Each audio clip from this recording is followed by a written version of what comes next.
নমস্কার বন্ধুরা, welcome back to another episode of travelling for plants. বন্ধুরা, এর আগের এপিসোডে আপনাদের প্রো প্ল্যান্টাস গ্রিন হাউস নার্সারি, যেটা কিনা সোনারপুরে অবস্থিত, তার অ্যাগ্লোনিমার কালেকশন এবং ফিলোডেন্ড্রনের কালেকশন আপনাদের দেখিয়েছিলাম। কিন্তু আজকের এপিসোডে আপনাদের সামনে তুলে ধরবো এখানকার ক্যাকটাস এবং সাকুলেন্টের কালেকশন। তো চলুন আর দেরি না করে ভিডিওটা স্টার্ট করা যাক। ক্যাকটাসের তো পুরো সাম্রাজ্য তৈরি করে ফেলেছিস। না না, সাম্রাজ্য নয়, ছোটখাটো মানে প্রচুর ভ্যারাইটি আছে দেখছি। হ্যাঁ, আছে ভ্যারাইটি। কি কি আছে মোটামুটি এখানে? ম্যামিলারিয়া আছে, অ্যাস্ট্রোফাইটাম আছে, লোবিভিয়া আছে, ইচিনপসিস আছে, আরও অনেক ভ্যারাইটি। আচ্ছা, এটা বলে ম্যামেলিয়া না? হ্যাঁ, ম্যামিলারিয়া, বেন ক্যাকটাস বলে অনেকে। প্রচুর ক্যাকটাস আছে। তো ক্যাকটাসের কি কোনো সিজন আছে? সিজন বলতে ফুলের কথা বলছো না গ্রোথের? ফুল গ্রোথ এগুলো সবারই একটা আলাদা আলাদা সিজনে হয়, আলাদা আলাদা ভ্যারাইটি। ঠিক আছে, যেমন ম্যামিলারিয়া গ্রুপের গাছগুলো শীতকালে প্রচুর ফুল দেয়। আচ্ছা। লোবিভিয়া, ইচিনপসিস ওরা গরমকালে ফুল দেয়। আচ্ছা, এটা হলো লোবিভিয়া। হ্যাঁ, আর অ্যাস্ট্রোফাইটাম ওরাও গরমকালে ফুল দেয়। এই যে মানে এই গোলগুলো। ও আচ্ছা, এই যে গায়ে দেখো কত সুন্দর ডিজাইন করা। খুব সুন্দর। মানে ধরো কেউ যদি কাটার ভয় ক্যাকটাস করতে থেকে মানে পিছিয়ে আসে, আমি বলবো সে লোবিভিয়া করতে পারে। গায়ে হাত দিয়ে দেখতে পারো, কোনো কাটা নেই, শুধু লোম। ও আচ্ছা, এগুলো লোম। হ্যাঁ, সামনে থেকে দেখাই। এইগুলো কাটা, খুব এইগুলো সুন্দর কাটা আছে। আচ্ছা, এইগুলো না, ওইগুলো। আচ্ছা, ওগুলোকে লোবিভিয়া বলে? ওইগুলোকে বলা হয় অ্যাস্ট্রোফাইটাম। এইগুলো লোবিভিয়া। মানে ওগুলো তো ফুল হয় বোধহয়। হ্যাঁ, ওইগুলো তো হলুদ কালারের খুব সুন্দর ফুল হয়। আচ্ছা, এইগুলো এই যে কুড়ি এসছে ফুল হবে। এগুলো দেখো গায়ে কোনো কাটা নেই। এগুলো খুব মানে এগুলো লোম টাইপ। আর এগুলো রোদ লাগে? ডিরেক্ট সানলাইটের দরকার নেই, ইনডিরেক্ট সানলাইটেই হবে। আচ্ছা, মানে ওই অ্যাগ্লোনিমা যেরকম লাগে সেরকম দিলেই হবে। তবে একটু গরম পছন্দ করে এরা। গরম পছন্দ করে। এগুলো এটা কি স্নো এর মতো? হ্যাঁ, এটা আইডি ভুলে গেছে। আচ্ছা, এটা এক ধরনের ক্রিস্টেড ক্যাকটাস। এখানেও আরো ভ্যারাইটি আছে। এখানে লোবিভিয়ার আর একটা ফুল ফোটা, এই আর একটা ফুটেছিল আজকে।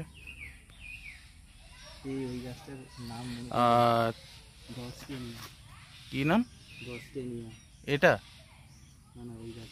আচ্ছা, আর এগুলো কি লোবিভিয়াই গ্রাফটেড করা হচ্ছে? গ্রাফটিং এ কি বেশি ফুল হয়? বেশি ফুল, হ্যাঁ। আচ্ছা,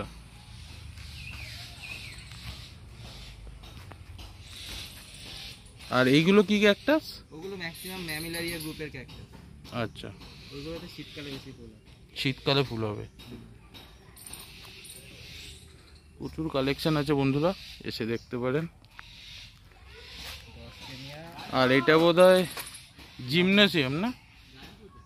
হ্যাঁ, ওগুলো gymnocalycium variegated. Gymnocalycium variegated. এটাতেও তো ফুল হয়। হ্যাঁ, ওটা ফুল। আর এখানে বোধহয় অ্যালো। আর বাকি এগুলো অ্যালো না? না, ওগুলো সব হাওয়ার্থিয়া। ও হাওয়ার্থিয়া, সরি। রেয়ার ভ্যারাইটি হাওয়ার্থিয়া আছে। রেয়ার ভ্যারাইটি সব হাওয়ার্থিয়া। এই একটা গাছ দেখাচ্ছি, এই একটা গাছ দেখো, হাওয়ার্থিয়া।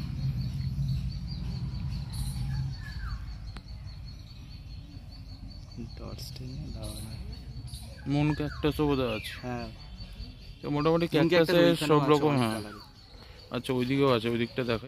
এখানে আরো কিছু ক্যাকটাস আছে। এগুলোকে কি বলে? এইটাকে ওল্ড ম্যান বলে। এর গায়ে দেখো বয়স্ক মানুষের মতো লোম। আচ্ছা, ওল্ড ম্যান। এগুলো একদম রেডি পটিং মিডিয়া, কাউকে চেঞ্জ করতে হবে না। এমনি ক্যাকটাস খুব ফ্রিকোয়েন্টলি চেঞ্জ করতে হয় মিডিয়া? না না, একদমই না। আরেকটা জিনিস বলে দিই তোমাকে, আর জল কিরকম লাগে ক্যাকটাসে?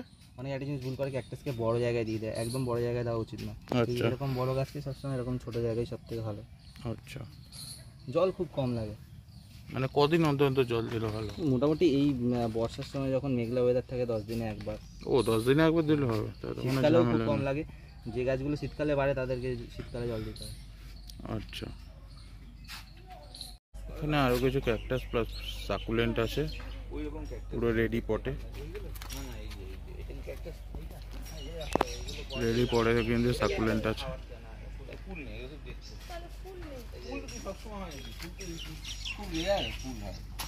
নন্দিনী গাছও আছে কিন্তু ফুল সহ।